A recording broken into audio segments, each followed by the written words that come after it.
តំបន់ដែលស្បែករបស់យើងឡើងមុននៅកន្លែងណាវាបង្ហាញថាសរីរាង្គរបស់យើងខាងក្នុងអាចមានជំងឺឧទាហរណ៍ថាកើតមុននៅថ្ពាល់ឬក៏ចកាអីចឹងឬក៏ឡើងនៅកអីចឹងអាចមានបញ្ហាថ្លើមបញ្ហាតម្រងនោមអីចឹងទៅតើវាពិតអត់ដែលថាតំបន់ឬក៏ស្បែកផ្ទៃស្បែកនៅកន្លែងណាមួយហ្នឹងវាពាក់ព័ន្ធជាមួយនឹងសរីរាង្គខាងក្នុងមែនតើទៅជំងឺមុនវាជាជំងឺដាច់ដោយឡែកតែម្ដងវាជាជំងឺស្បែកដាច់ដោយឡែកមិនពាក់ព័ន្ធជាមួយនឹងសរីរាង្គណាមួយខាងក្នុងខ្លួនរបស់យើងទេផ្ទុយទៅវិញតំបន់ដែលខ្លួនយើងឡើងមុនពីម្នាក់ទៅម្នាក់ដែលខុសគ្នាគឺវាពាក់ព័ន្ធជាមួយនឹងស្ថានភាពស្បែកឬក៏គេហៅថា anatomy របស់ស្បែករបស់យើងទៅវិញដោយសារតែស្បែករបស់យើងទោះបីជាស្បែកមុខរបស់យើងនឹងតែមួយហ្នឹងប៉ុន្តែស្ថានភាពវាអត់ដូចគ្នាទេកន្លែងខ្លះសម្បូរជាតិប្រេងកន្លែងខ្លះស្ងួតអញ្ចឹងទៅបើខ្ញុំប្រៀបធៀបឲ្យស្ដាប់ស្បែកមុខរបស់យើងអត់ខុសពី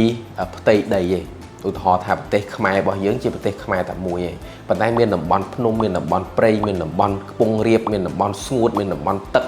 មានតំបន់ដែលលិចទឹកអីចឹងទៅអញ្ចឹងដូចគ្នាអញ្ចឹងហើយស្បែកពីម្នាក់ទៅម្នាក់ក៏មានបំរែបំរួលផ្ទៃស្បែកហ្នឹងខុសគ្នាដែរហើយអ្នកដែលឡើងមុនបានន័យថាតំបន់ដែលឡើងមុនគឺតំបន់ហ្នឹងគឺគោលរួមរបស់គាត់ហ្នឹងផលិតប្រេងច្រើនហើយងាយស្ទះដែលធ្វើឲ្យកើតជាគ្រាប់មុនកប់បន្ទាប់ពីគ្រាប់មុនកប់ក៏ចាប់ផ្ដើមឡើងជាមុនផ្ទុះឡើងមុនដំបូកដែលបន្សល់ទៅជាស្លាកស្នាមទៅថ្ងៃក្រោយអញ្ចឹងខ្ញុំបញ្ជាក់ម្ដងទៀតថាការឡើងមុនមិនពាក់ព័ន្ធជាមួយនឹងសរីរាង្គខាងក្នុងរបស់យើងទេបាទអរគុណ